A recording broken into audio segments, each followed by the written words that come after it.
So hey, here we are in Somerset, late afternoon on a grey day, but it's just brightening up quite nicely now as the day draws to an end, and can hear the birds singing as they're having their final little scrabble around to get something to eat before sleep. And behind me, can you see this behind me? It's an apple tree. Well, we are in Somerset after all, but the weird thing, beautiful thing actually about this apple tree here is that it's laden with fruit, no leaves, laden in fruit, and it's mid-November. Wow. And we're actually in a little community area here where anyone can help themselves to the apples, and a lot of them have gone, but this tree nobody's taken the apples from, very many of them anyway. And I think I'll just grab one and have it later. Look, beautiful apple. And one of my favourite poets is David White. You've, I'm sure, heard me talk about him in the shed on occasions, and I love his poetry. And this week I came across a poem by David White which I hadn't seen before, which is called Winter Apple. So it's just about this, and I wanted to share it with you. And this is how it goes. Let the apple ripen on the branch, beyond your need to take it down. Let the coolness of autumn and the breathing, blowing wind test its adherence to endurance. Let the others fall. Wait longer than you would. Go against yourself. Find the pale nobility of quiet that ripening demands. Watch with patience as the silhouette emerges and the leaves fall. See it become a solitary roundness against a greying sky.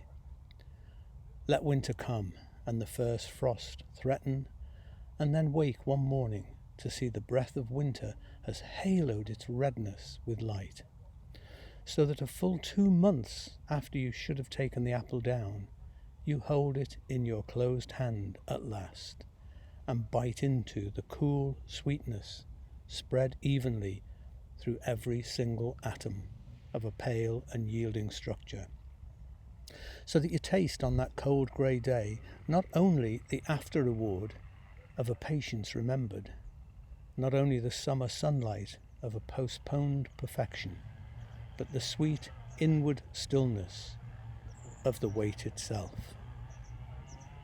Isn't that lovely? Well, it's about waiting, of course, but it's also about living. It's about living now while you're waiting. And part of being present in the moment is, of course, learning to be patient. But patience isn't always easy, is it? For some of us, it's harder than others. For me, patience is really hard. Just ask my wife. And there's a lovely little comment about this that Henry Nouwen makes, which I have written down here. He says, it's not just waiting until something happens over which we have no control. The arrival of the bus, the end of the rain, the return of a friend, the resolution of a conflict. Patience asks us to live the moment to the fullest, to be completely present to the moment, to taste the here and now, to be where we are, When we're impatient, he says, we try to get away from where we are. We behave as if the real thing will happen tomorrow, later, elsewhere. Let's be patient and trust that the treasure we look for is hidden in the ground on which we stand. That's a great thought, isn't it? The treasure we look for is hidden in the ground on which we stand. You know, it's, as I say, it's not an easy thing, this patience business. I remember when I was a young boy, growing up in Liverpool, at the end of our road, there was a pawn shop that I liked to visit. No, not one of those. I mean, one of the pawn shops where people would go and pawn their goods so they could get a bit of ready cash. And I loved this shop because it was kind of like a treasure trove, really, of all sorts of goodies. And the window was just so packed, you could never even see what was in there. You could look over and over again. And nestling among all these wonderful things, there was one little treasure that really took my eye. It was a Brownie 127 camera. I've always liked photography. And cameras at that time that most people had anyway were what we call box cameras. You know, they were just this awful looking kind of rectangular box that you peep through a little hole into or through.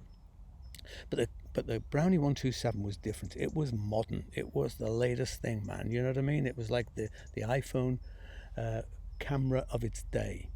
It was snazzy, and I wanted it. I don't know how much it was, £1 or something like that.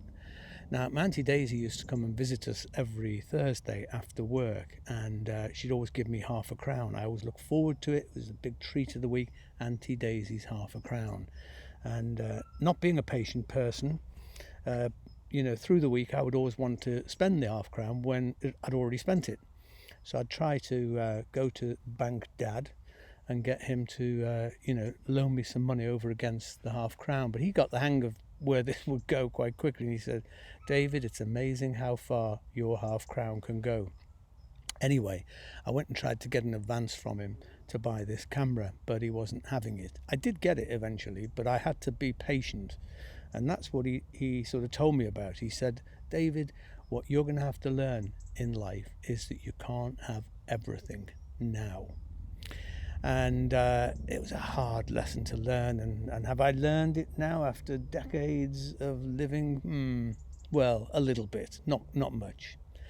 It's about living as fully as we can now, isn't it? That's what patience is about, even when we're desperately hoping for something different. This whole COVID-19 thing feels like a global kind of workshop in patience. We're all having to wait. Whether we're learning patience in our waiting is another thing, and I get the feeling patience is wearing thin right now. But to live in the present moment, however uncomfortable that may be, is actually the very essence of what life is all about. Life isn't something behind us or something in front of us.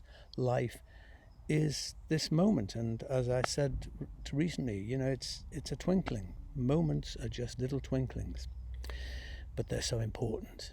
In his book Screwtape Letters, C.S. Lewis details an imaginary correspondence between a senior demon, Screwtape, and Screwtape's nephew, who's a sort of junior mischievous spirit really, called Wormwood. And Lewis stresses the importance at one point in the here and now. And to paraphrase what he says, he writes this, he says, "My dear Wormwood, whatever you do, make sure you keep people as far from the present moment as possible. Get them to dwell on their past or focus on their future. But whatever you do, do not let them be in the present. The present moment is one of our worst enemies, for it's the closest thing to eternity that people will ever experience." Wow. And it's where God has the most opportunity to influence them. Wow, that's just such an amazing thought, isn't it? It's worth dwelling on it. This present moment is the closest thing to eternity that we ever experience, the place where God has most opportunity to influence. And it was a great sort of, it was a revelation to me really, when I just suddenly realised one day that my tendency to be always looking to the future and looking forward to what was going to be happening at the weekend and next week and summer holidays or whatever it may be, was actually a way of suspending my life. I stopped actually living as soon as I began that process of imagining myself in the future. Some people, of course, do it the other way, and they imagine all the time the past, and they're hankering after the good times or whatever it is, stuff in the past. And once we do that, when we get out of the present moment, as Wormwood rightly understood, we actually cease to be influenced by God, because we're no longer actually living our life. So this is how the poem finishes.